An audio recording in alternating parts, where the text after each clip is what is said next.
Rendon Labrador rooms back matapos malugi sa opening ng resto, baka lahat ng fans ni Coco ay palamunin lang.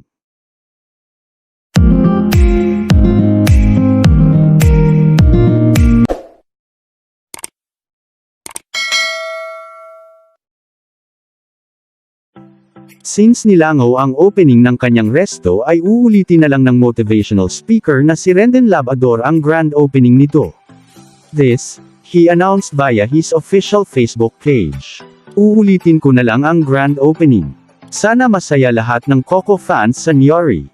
I will struggle, I will fall down, but I will always rise back up. And I'll be stronger than before. #stay motivated. Ito ang caption ni Rendon sa kanyang post which said, announcement. Effective today March 27, 2023 we are temporarily closed. We will reopen soon. Thank you. Sa isang post sa Facebook pa rin, inamin ni Rendon na nalugi siya dahil walang pumunta sa opening ng kanyang resto. Lugi ang event, lugi ang investment ko sa grand opening concert ng episode Bar Dagdag Kitchen pero kahit na ganun ang Nyori, sa positive side pa rin tayo tumingin at kunin ang mga lessons for us to be better. Eto ang nakita ko at mga na-realize, say niya. Sa kanyang post, binanatan niya ang fans ng lead star ng Batang Quiapo, na si Coco Martin. Nilate niya ang fans ng actor.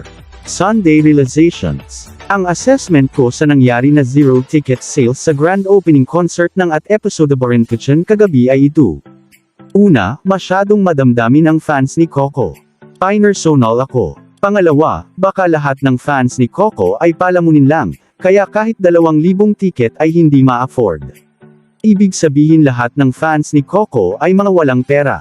Sa bagay magkakaibang market naman talaga. Mga fans ni Coco nag-react, at sinupalpal si Rendon. Bumagsak ka na nga nil-8 mo pa mga fans ni Coco Martin, hindi ako fans ni Coco pero, mali na yang ginagawa mo. Hindi na yan motivation, paninirang puri na yan, alam mo yung ikaw na yung motivational speaker, business advisor, mentor and etc. Pero ikaw ang bumabagsak sa sarili mong negosyo, wag mong ipilit ang gusto mo na feeling mo tama ka, hindi sa lahat ng oras tama ang pinagsasabi mo. Matuto ka sana sa sarili mong ginagawa, pinakamahalaga, alamin mo ang pagkakamali mo, humingi ka na lang sana ng tawad, at baguhin mo ang pananaw mo, yung iniisip mo motivate ka sa sarili mo, naku iba na yan, good luck na lang sayo. Mahabang komento ng netizen. Though it is clear that this is just your marketing strategy, hindi pa rin mabuti, I am a fan of Coco, pero sir hindi po ako at ang pamilya ko palamunin, ang bastos mo, motivational speaker kuno. Mas mabuti po sana mag-marketing ka ng walang tinapakang tao, di ka nakakatulong, ang sabi naman ng isa pang supporter ni Coco. At ito pa, talaga, uulitin ko, hindi lahat, fans ni Coco.